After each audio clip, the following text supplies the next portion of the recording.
In this video, I'm going to be attempting to beat Minecraft in a Superflat world in survival mode on normal difficulty. Now, of course, in a world with nothing but bedrock and grass blocks, this is obviously not possible. But there is one setting that is on by default that changes that. Generate structures. This includes strongholds, so as the saying goes, if there's an end portal frame, there is a way. Upon loading into the world, my only choice was to run forward as I did not see any animals, which was unexpected, except for slimes of course, which will become a staple of the run. Fortunately, one of the structures that still generates is villages, making these my source for pretty much every block in the game other than grass blocks, and technically slime blocks I guess. After encountering my first village, I loot the chests for some of my first food, and then get wood from a tree, and then cobblestone from the church.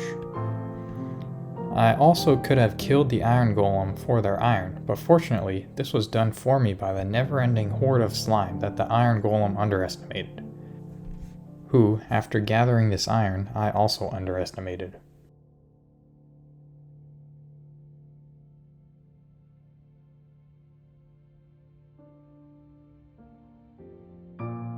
Unfortunately, the iron golem only dropped 3 iron, so I decided to hold off on crafting anything yet, and with no clear plan for the second morning, I decided that I might as well stay up through the night.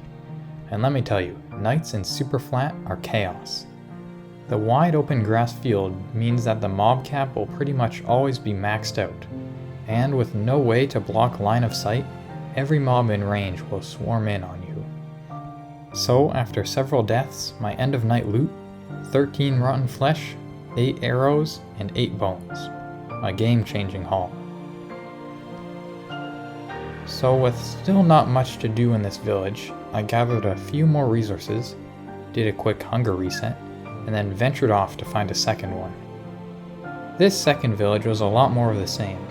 I had my first night's sleep, looted the chests, bred some of the animals, did some farming, killed the iron golem, which there were actually 2 of, stored some items, which I actually never came back to, died to a slime, and then ventured off again. The third village was again very similar, but with one key difference. It had a blacksmith. Not only do these give valuable loot, but is also the only way to get lava, and therefore obsidian, and therefore nether portals.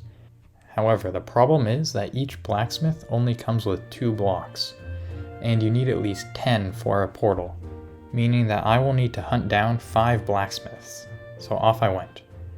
After traveling over 1,000 blocks, I finally encountered my 4th village, which ended up not having a blacksmith. In order to not get lost, up to this point I had been traveling directly south, but now I found myself almost 3,000 blocks from spawn, and still 1/5 of the way towards reaching my goal of 5 blacksmiths.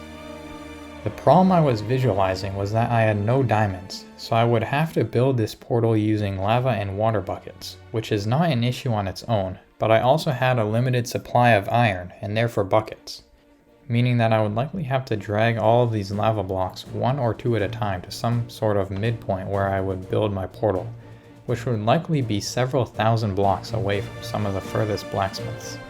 So at this village, I came up with a solution. If I could map this world, then I could create a much more concentrated search pattern, while also making sure that I don't double back on chunks that I have already searched. I can't do this in traditional Minecraft maps, that would be a big waste of time. But what I can do it in is Desmos.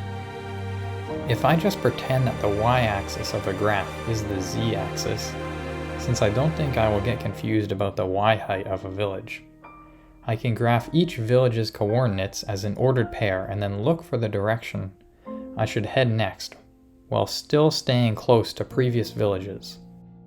I also used colors to distinguish blacksmith villages and regular ones. So that's how the next solid hour or so of exploration went, until I found diamonds at my 3rd blacksmith village. This was a game changer, as now I did not have to build my portal at some place where it was convenient to haul all the lava to, because I could just bring the obsidian with me. so I backtracked to all my previous blacksmiths to gather the lava. I eventually managed to find 5 blacksmiths and get 10 obsidian, so I set my spawn, stored all my valuables, bringing just some of the basic survival materials, went outside to build the portals, and was like, wait a minute, how am I lighting this thing? I tried checking some of the local villagers to see if any of them sold flint and steel, but found nothing. My only other option was to woodlight, but to do that I would need another lava block, meaning another blacksmith. So I begrudgingly regathered all of my stuff and ventured off, where after finding a whopping 8 non-blacksmith villages, I finally found another lava block.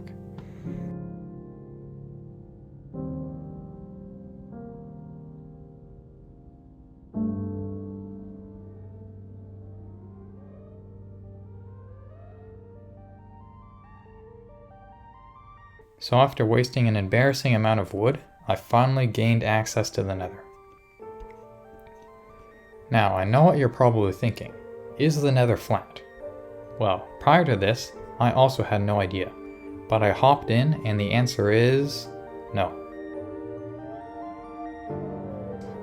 A bit of a disappointment, but my excitement was immediately rekindled when I saw I spawned right next to a nether fortress.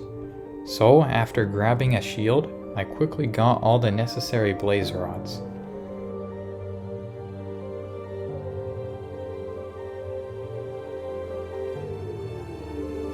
So that was one of the 2 ingredients for the most important item for beating the game. Time for the second, ender pearls.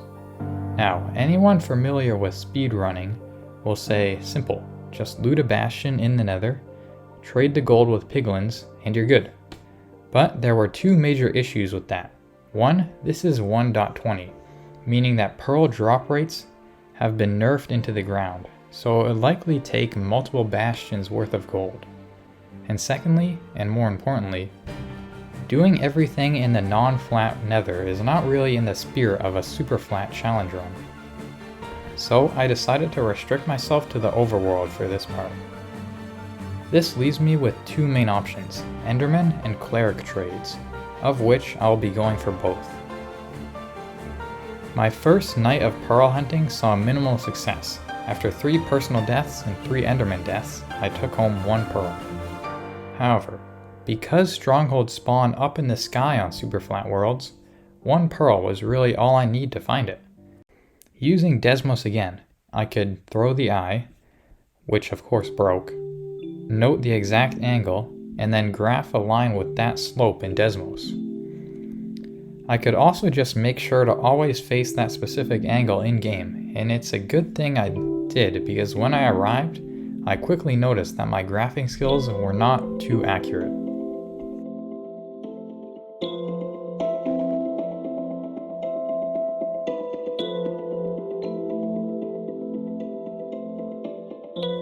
I wanted to come to the stronghold early because there is a fairly high chance that pearls will spawn in the stronghold chests. However, after checking all of them, I didn't find a single one. I managed to get a few very strong enchanted books, but without an anvil I didn't have much to do with them. On the bright side, the stronghold spawned next to 2 villages, one of which had a cleric. So with none back at my nether portal village, I moved in.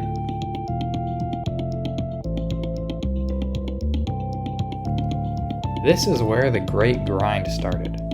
The end goal was getting a cleric to the expert level, because that is when they sell pearls. If you don't know, you level up villagers by trading with them. There are 2 distinct ways I wanted to level up my cleric. One was killing zombies for the 32 rotten flesh for 1 emerald trade. And the second was the 1 emerald for 2 redstone, and later 1 emerald for 1 lapis trade. My plan for obtaining emeralds was selling various crops to farmer villagers.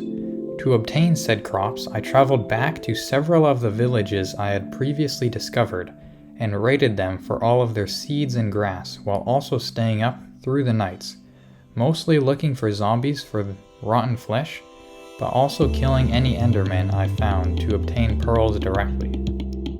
Eventually I gathered all of the seeds I collected at my new base and begun constructing the super farm. The next several days all followed a very similar and repetitive cycle.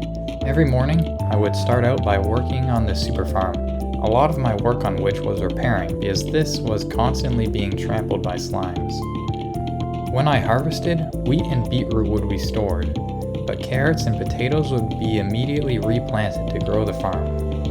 I would sell my bushels of 20 wheat to the farmers, and every time I could scrounge together 32 rotten flesh, I would head over to the neighboring village and trade it with the cleric for 1 emerald, which I would immediately give back to them in exchange for useless redstone and lapis, gradually increasing their experience. Then, every nightfall, I would replace whatever equipment I could, eating into my finite iron supply, and head out, hunting zombies for rotten flesh and endermen for pearls. The nights were even harder now since I had eaten almost my entire food supply and was unwilling to eat all the new crops I was harvesting and even rotten flesh, because they were significantly more valuable once converted into emeralds.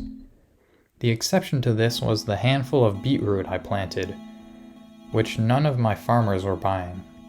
Later, I also started hunting skeletons for bone meal, which I found could be more effectively used by using it on grass and then converting that into wheat seeds, rather than growing individual crops. These nights would occasionally result in 1 or 2 pearls, but most of the time, just 0.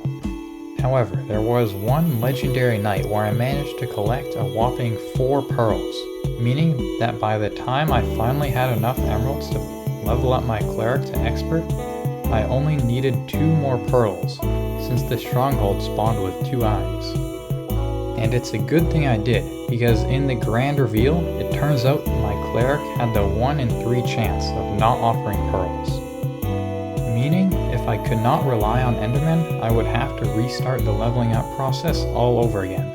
But since I only needed 2 more pearls, a few nights later, I had all that I needed.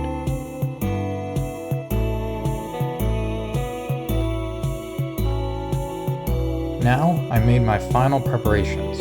I looted all the beds from the village, crafted a full new set of iron armor and a bow, and climbed the waterfall.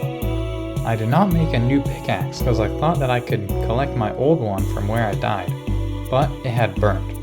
So, not wanting to head all the way back, I decided I did not need it, and the result was...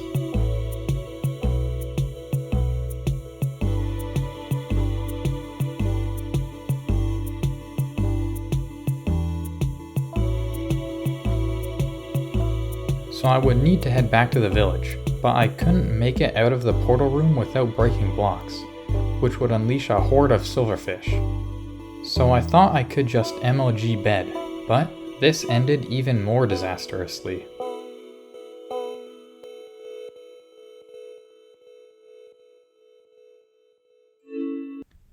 So, after a very, very long trek back, I got geared up again and began the final battle. And yeah, it turns out that entire trip could have been avoided if I just bothered to rotate the camera 180 degrees.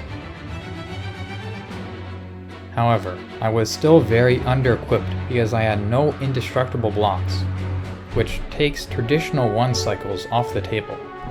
But I also neglected to bring a water bucket, which made me extremely vulnerable on top of towers.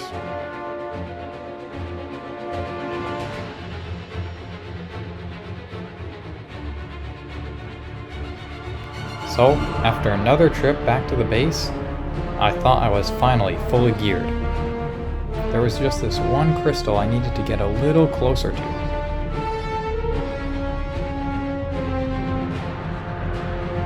And after learning that lesson, the dragon still had one more trick up their sleeve.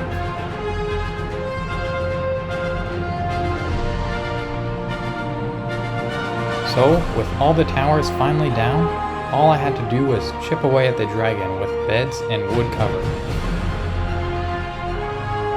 And after one final close call, the victory was mine. So there you have it. You can beat Minecraft in a Superflat world. And, to be honest, if you use the nether, it would probably be pretty easy. But even without the nether, it can still be done. Thanks for watching.